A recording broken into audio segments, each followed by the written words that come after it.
Shanis, libero, number 2 from Santa Margarita.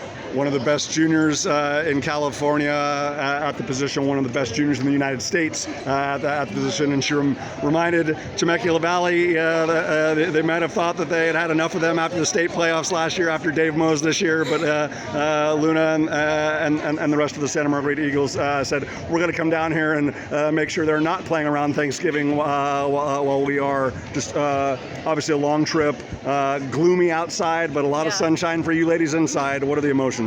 The emotions are super high. I feel like we had high stakes and we really wanted to win this so we could continue and advance the semis and finals, and I think we did so good and we did our job. Luna, obviously they kept a good amount of rallies alive. They have a high quality libero and Hyacinth Peregrino, and obviously their defense, but especially second half of the second set, second half of the third set, all of the first set. Like you ladies, just defensive grit, defensive will, defensive determination, and you are obviously the heart and soul of that part of this team. Could you sense that was, you took their biggest punch, early in the second set and third set, and you were still there? Like, could you kind of sense that kind of demoralized them a little bit? Yeah, I felt that, like, when we have good defense, when we're low, we're ready, we're going for everything, it really gets the other team because that's their only shot. So if we take that away, it's just it's easy for us and we can do our job.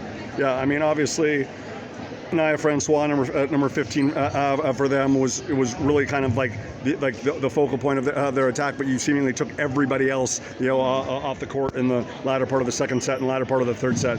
So many teams try to do that against Ireland, but they forget Kate Jackson's over here. They forget that Ella's over there. They forget that Memphis is over there. Were you really trying to make them as one-dimensional as possible?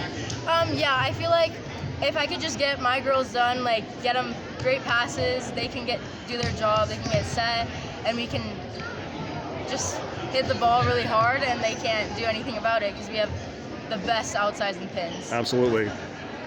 The fact that this group, playing in the Trinity League, playing one of the most demanding schedules in America, the tournaments that you've been in, going to Arizona, obviously being in Redondo, Miracosta, Dave Mose and whatnot. Even when you're down 6 in the second set, even when you're down 8 in the third set, is it kind of like, look, we, with all respect to Temecula Valley, we faced as good, if not stronger, the majority of the season. We had our backs against the wall, fifth set against West Rance to win a section title at Cerritos College. So even in the calm of the storm, no pun intended, for what's going on outside, do you ladies still find peace, and even in those situations when you look up on the scoreboard and it's how can they still be this confident? How can they have the belief? But you do.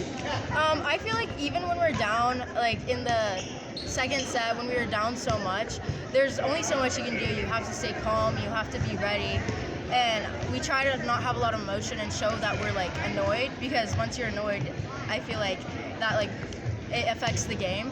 So I make sure to calm everyone down, make sure don't show that you're annoyed, because once they know you're annoyed, they're going to keep going for you. So I try to calm everyone down just to keep us steady and get us going. Absolutely.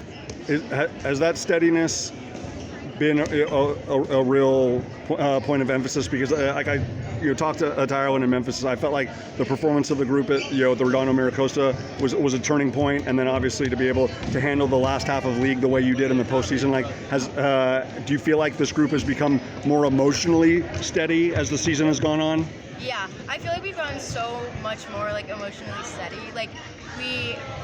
We had our down at the start of the season. I couldn't play yet because I'm a transfer, so I was just on the sidelines trying to cheer them on, and that only does so much. So as soon as I got on the court, I'm ready to keep everyone calm, keep everyone happy, and just be their support. More than made up for last time. And you were reading my mind, Luna. The fact that Santa Margarita was in the Division I state regional final last year, but you didn't have that experience. How special is this for you? How meaningful is this? This is so special. I would have never imagined I'd be here. This time last year, I had no idea. And the fact that I'm here and playing with a bunch of my best friends just means the world, and I'm so grateful for where we've gone and how we've gone, how far we've came. And I just owe it everything to the school, to the teammates, to the coaches, to my parents, just everything. I love it. Well, I know Chandler is elated, and I know all your teammates are elated, and obviously huge opportunity upcoming, whether it's Harvard, Westlake, or Bishop Montgomery. It doesn't matter because Santa Margarita's on a roll, and a big reason why is because they have one of the best defenses in California and one of the best juniors in the country aiding in that effort. Luna, congratulations. Thank you.